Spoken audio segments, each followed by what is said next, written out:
బాగుండాలా, అందరిలో నేను ఉండాలా.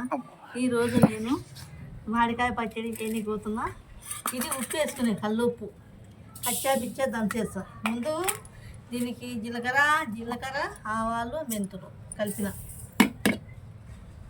జీలకర్ర ఆవాలు మెంతులు కలిపి ఇది వేసుకునే ఇట్లా దంచాల. ఇలా దంచేసి పెద్దగా ఏర్పడుతుంది వస్తుందా ఒక బుట్టలో రాయి ఉప్పు కలిపిన రెడీగా రాయి ఉప్పు కలిపి దీంట్లో కచ్చా పిచ్చా దంచుదాం. ఇట్లా వేసి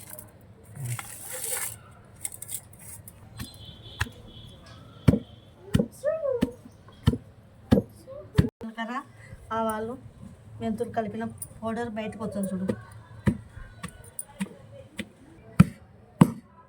లోపల లేకుండా కచ్చా పచ్చా మరి పేస్ట్ లెక్క లేకుండా ఇంత మందం ఉండాలి. చితగా బాదుగా దంచగల.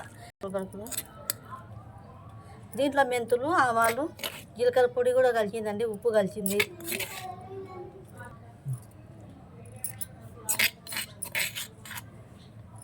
చబెచ్చ దంచాలి. తెల్లవారు కూడా వేస్తాను. వేసినా కదా తెల్లవారు మామిడికాయ మిశ్రమం ఇక్కడ దంచుకున్నాము. ఇక్కడ కడాయి పెడుతున్నా. సరేనా? ఇప్పుడు ఇట్లా ఇట్లా పోసుకోవాలి నూనె. జీలకర్ర ఆవాలు వేస్తున్నాం.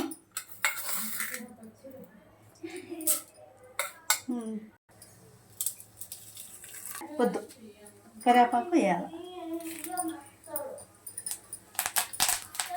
పెట్టుకునే జీలకర్ర పొడి ఆవాల పొడి మెంతుల పొడి ఉప్పు మామిడికాయ అన్నీ కచ్చా పిచ్చా దంచుకునేది ఇట్లా వేసుకోవాలి.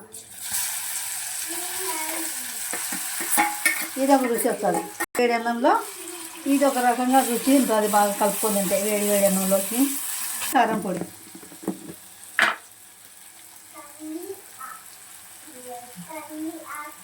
ఎక్కువ తినదు కదా.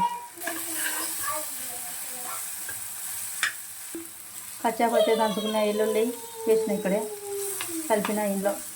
వేడి అన్నంలో వేసుకొని తింటే కమ్మగా ఉంటుంది. ఇంకా కసింత నెయ్యి కలుపుకుంటే ఇంకా సూపర్గా ఉంటుంది. ఇది తిని చూసి లైక్ చేసి తిని చూసి చెప్దాం అనుకునే కానీ ఇంకా లేట్ అవుతుంది. ఇది మీరు కూడా చేసుకొని తినండి, బాగుంటుంది. లైక్ చేసుకోండి, షేర్ చేసుకోండి, కామెంట్ చేసుకోండి, సబ్స్క్రైబ్ చేసుకోండి. మీరు అనుకుంటే ఎక్కడో తీసుకెళ్తారు, మీరు అనుకోకుంటే మేము ఇక్కడే ఉంటాం.